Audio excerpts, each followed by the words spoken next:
Hey Aquarius, it's Empress Rose here. Welcome to your reading. General reading, take what works, leave what doesn't. If I don't catch your wavelength or storyline, check your other major placements.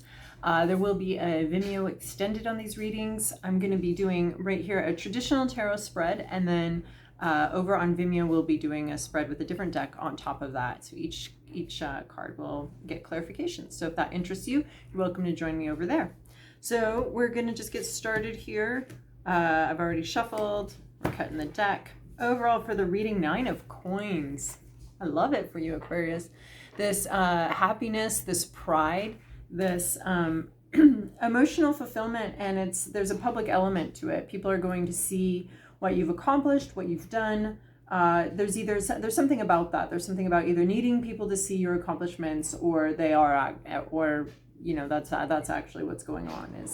But there's definitely a public element to the 9 of Cups, and there's a lot of happiness, fulfillment, and success with the 9 of Cups. So, and it's success people can see, people can enjoy. There's a little sense of maybe even showing off a bit, of a display. I see like a display booth or something, like I have won all of these awards. You're not necessarily selling anything, but maybe you are. Maybe that's where the rewards came from. But you definitely are happy to be noticed, to be seen, to be observed as successful. This is your past. Wait, I saw it, so I have to talk about it down here. We also have the 10 of Cups coming from the bottom of the deck, right underneath the 9 of Cups. So again, we have the rainbow moment, the happy connection, success, fulfillment, a plateau, reaching a plateau here. That's really, it just amazed me because the cards are so similar. This one is sort of like success and fulfillment with others, and this is more of your own personal successes and fulfillments. But both of them are just a lot of happiness, a lot of joy, and a lot of success. Is it permanent? Nothing here is, but it's wonderful. It's a wonderful moment in your life. Be proud of it. Oh my gosh. Okay. This is your past, your present, your inner landscape. What's an issue, environment, to-do list, possible outcome? Oh, Aquarius, you are killing it here. Holy moly. Beautiful, beautiful. Big changes in the works here for you. Okay, in your recent past, again, Cups, King of Cups, we have a love offering. That's not usually how I read the King of Cups. Excuse me, Tarot.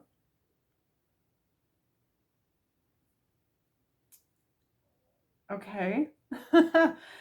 We have King of Cups. So we have a person. We have a person with some leadership, some emotional stability, some emotional maturity here. They're able to weather the storm. They're able to handle things. They're calm, they're zen with a lot of garbage going on around them. There's a lot of blowing winds, but this is a mature person, and I don't know where that came from, that offer in love came from, that you've experienced in the recent past, but it popped out there, and so I have to go with it. That's the name of this game right here, going with that stuff. So this could be someone who is mature and has taken some initiative to express some sort of feeling, love, affection. Normally, I think of it as any feeling that's being handled well, executed well. Exemplary execution here, though, of a emotional offering, and very mature. From a mature spot, from a mature space, not necessarily impulsive, not necessarily overly thought out, but just a mature, solid offer. And yeah, that's what I'm getting this time. And there's no going back. That's what I got. 4 of Wands, current situation, leveling up. You may be taking with the 10 of Cups, this reading has a lot of success in it, both emotional, relationship, and careerish.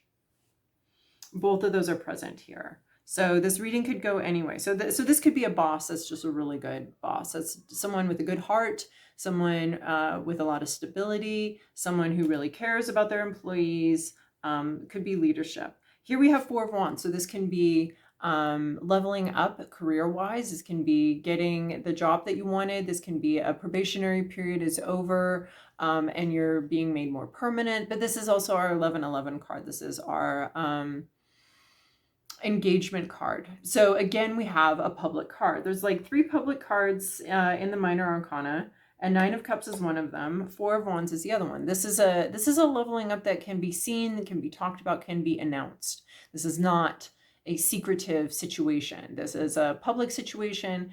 People are happy for you, right? I don't really see, I'm not seeing the parade energy or this really being a benefit, these successes being a benefit to other people. I see the successes as being, these particular ones as being specifically beneficial to you. That doesn't mean you're crushing other people and you're destroying the competition. That just means that this is very specific to you, and it's not necessarily like community leadership or anything like that. Like, I'm just seeing you and possibly you and somebody else are having a successful moment here, right? Because this is also success with someone.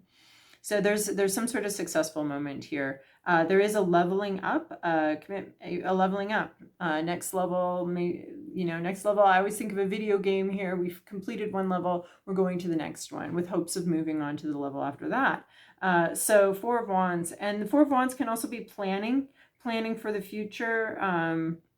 Like committing to something maybe that was just kind of up in the air, gets a stronger commitment, gets more of a commitment, right? When we're engaged, we're not married yet. We can still break off the engagement, but we are in the process of making more concrete plans for the future of the relationship. So that can also be true with, getting the job or leveling up in an employment situation. It's not that you can't ever get fired. It's just that, it's your job's much more secure. You've passed some sort of notable, announceable threshold that makes the situation more secure, but not guaranteed, just more secure.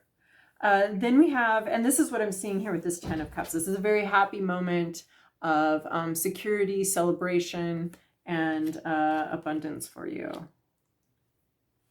And then we have 9 of Wands. Hopes, fears, inner landscape. You might be worried about getting too tired. There might be a lot of celebrating, a lot of parties or something.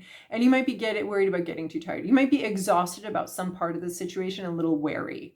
You might be feeling a little wary of this level. What's this mean? Is this going to stick? Is this going to stay? Yeah, I could get fired still, or yeah, this is, you're just feeling very wary here. I usually feel this is a weary card. This is a wounded warrior card. So you might be thinking about quitting something or no, I feel just wary here. Like this is just wariness, just wary of a situation. I think you're looking at, this 9 of Wands is looking directly at this 4 of Wands. So I think you're leveling up and you're just not sure what to make of it. And that you're worried that this 2 is going to fall through, that this 2 is just, because you've got 9 of Wands here, you've got 9 of Cups. I think you're just worried about if the success is real, if it means anything, if it goes anywhere, if there's any, like you've gotten exhausted with a certain process and you're not sure if you can trust the next level. Like, do you go back down to the level before? Like, because once you're engaged, it's really hard to become unengaged without a full-on breakup. So there could be some weariness or wariness of whether something's, is this too good to be true? Am I just going to get let down and disappointed again? What's going on here? So I think you're very cautiously optimistic. It's like definitely a trust but verify mood going on here.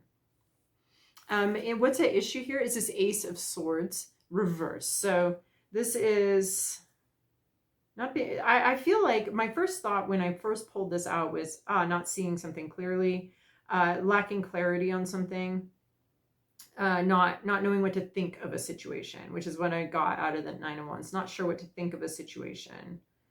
The Ace of Swords would be like a new beginning, a new truth, starting a new thing. But there's something that either truth is being withheld. There's just like a lack of clarity here. either a lack of intellectual clarity on something, a lack of not very rational, and feeling very irrational. And you might be feeling like this hope and this happiness is super irrational. You don't trust it. There might have been clarity, but it's not trusted. There's something that might seem very irrational. It's all I'm getting is you just don't understand. You're not certain. You're not clear. This seems irrational and unlikely. So you just aren't quite understanding. Your brain is not. Your heart's someplace that your brain's not. And this is worrisome. And you're definitely questioning something and don't quite get what's going on here. What it feels like to me is something feels too good to be true, and you don't understand why this is happening. Your brain is not where your heart is. They're in two different places. Your brain's over here very concerned, very worried, not seeing what exactly this is. But your heart's like off having a party, showing off, very fulfilled. Your heart's having a good time. Your brain is like fritzing. In your environment, you have 7 of coins. So you have something that's been worked very hard for. And the results of that work are either completely out of your hands. You have no way of, there's been a lot of patience here. A lot of patience has been applied to a situation and the results are completely out of your hands. So you could be feeling very happy and you may not know why. And because this is like, either someone else has put a lot of work into something and they're still waiting for impatiently waiting for the results, or you've put a lot of work into something and the results are in your environment and they're going to come in when they're going to come in. Something's ripening, but there's a lot of impatience about it. So this could be someone that you know that's a little bit impatient about, come on. And maybe you're,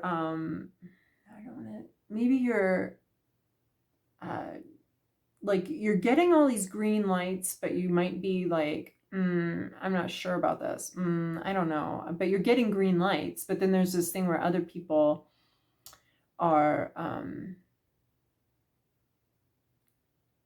there's something in your environment that's creating an impatient vibe. Someone's impatient here.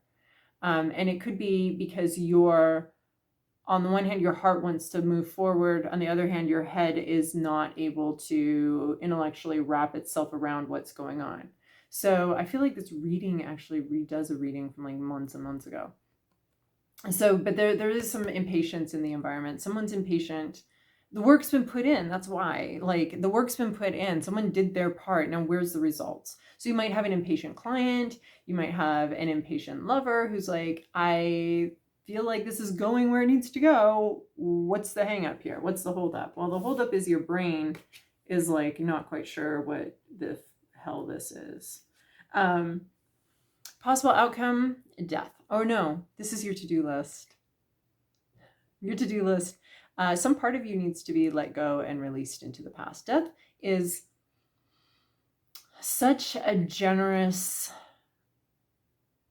it's very generous in the groundwork it lays. It's like a very good farmer that just really takes care of the soil, really clears things out for new things to come in. This is, I was actually thinking about this card earlier today, and I was remembering a song like, it was like, roll over, and one kid gets in the bed, and they all roll over, and one falls out.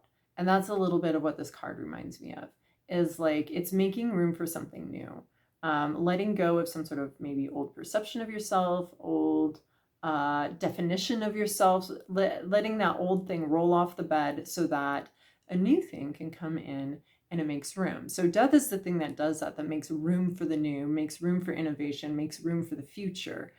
We all owe our lives to death. We all owe our existence to death, and we all owe so many things to it, right? Because it's just constantly making room for new experiences, new people, new things, new combinations, creativity. It's always making room for a new combination and the creativity of life. So death is not, this death is not something to be feared. It can be painful. It can be scary. It can involve maybe this wariness here. of like, this is requiring me to change. This next level is going to require some changes. So this is making room for a new self, making room for a new definition of yourself, making room for a new life. And this may be cutting something to the curb, and it could be a sense of self, like, right? Because every time we go to bed, we, in a way, we die a little bit to ourselves and we wake up new the next morning. But that's the beauty of it, is that going to sleep and that little miniature death makes this room for a new day. So you're making room for a new day. You're making space. This also reminds me of like cleaning out your closet or cleaning out your drawers. And what it does is it creates space. It creates a vacuum for new things to come in, right? Because you're not always like, well, I already have a black shirt. Well, it's a nasty black shirt that you actually haven't worn in 2 years because it's ugly and it's gross and it's not very flattering. But what keeping it in your drawer does is prevent you from buying that new cute black shirt that actually looks really good on you and is really fun and adorable. But you keep not buying it because you've already got a black shirt. So, but you actually don't have a black shirt. You have the vestiges of a black shirt that once looked good on you and does not anymore. So it's a little bit of that concept of getting rid of something. So you need to like clean out some sort of closet or clean out something to make room for the new things. And the new things you're making room for are very beautiful and very wonderful. So you're leveling up. So don't take that old level with you. Why? Why would you take, you know, that old level with you, drag it around? Because all it's doing is preventing you from really embracing this new level. It's like, okay, I leveled up in this video game, but I'm just going to keep playing this first level because I know it's familiar. It's not fun. I'm not having a good time. There's no adventure involved here. But I know I can do that. I'm familiar with it. So this is like, it's like you've been refusing to go to this next level, which is there for you, which is available to you, but you're too wary of it. You've maybe over-rationalized it, over-intellectualized it. And I think you're going to be extremely happy once you let go of something, some old thing that just doesn't have a place in your life anymore, right? Sort of a ghost, just, it doesn't belong here anymore. It belongs to another time, another place. Allow yourself to enjoy the new level and allow the old level to go. So that's what you're doing here, is you're letting something go. It doesn't serve you anymore. I believe you're going to know exactly what I'm talking about here. It's just something that's old, that it just doesn't belong in the present moment anymore. It belongs to a different era, a different decade of your life. Possible outcome here. This, could we get any more happiness in here? But you're wary, but it's because you're clinging to something that needs to be let go of. The Empress, abundance, self-sufficiency, being enough, having enough, knowing you're enough, no doubts about your future, about your success, about your ability to provide for yourself, about any of that. You know that you're enough. It's almost like this death, you need to let go of something in order to allow this new mentality maybe even to come in of abundance. You can let go of that. You can let go of that old shirt that you don't even wear anymore, because you're going to be able to buy a new shirt, okay? A really good shirt's going to come in and fill that vacuum. You just keep not allowing the vacuum to be there. So you need to kind of, in a way, create a vacuum in your life and allow life to bring in something abundant, something much, much better and richer, right? We've got death and the Empress right next to each other. What do we need to do? Let go of this. Like, this is sickly. This is sickly. This is sad. This is weak. This is lived her lifetime. This thing in your life. It's like, we don't need to like keep resurrecting this. This is very old and weak and tired, and she wants to go. She's ready to go. This part of you, this part of your life, it's ready to go. It would just be painful to continue and prolong its life. And then here's the new you, very abundant, very productive, very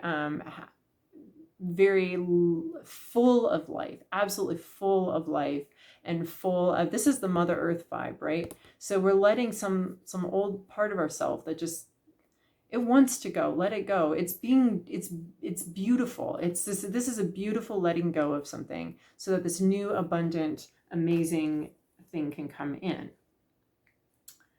you know, you're going to get that cute black shirt that actually fits who you are today and not who you were 5 years ago, okay? There's so much happiness available, but you got to let go of something. All right, so if you want, you can join me over on Vimeo. We'll put another layer on all of these cards. A little tarot lasagna, I think, is what's happening here. So, and if not, then I'll catch you guys in a couple weeks. Thank you for your likes, subscribes, and comments.